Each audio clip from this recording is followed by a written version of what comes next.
మగవాడికి జరిగితే మాత్రమే అవమానము, ఆడవాళ్ళకి జరిగితే అవమానమే కాదు అన్నట్లు మాట్లాడుతూ ఉంటారు.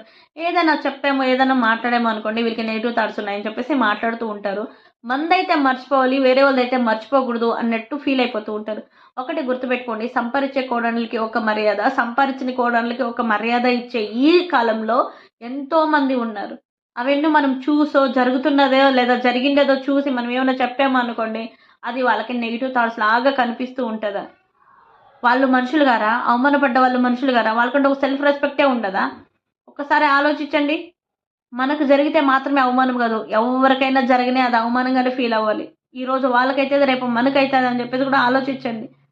మనకు జరిగితే అవమానము, వేరే వాళ్ళకి జరిగితే అవమానము అవి కాదు మాట్లాడాల్సింది. ఏదైనా చెప్పాము, ఏదైనా మాట్లాడాము, ఇలా ఉండండి, అలా ఉండండి, అలా కాదు అని చెప్పేసి అనుకోండి, ఈ అమ్మాయికి ఎప్పుడు చూసినా నెగెటివ్ థాట్సే, ఇలానే ఆలోచిస్తది, మీ ఇంట్లో జరుగుతుందని చెప్పేసి మాట్లాడుతూ ఉంటాను.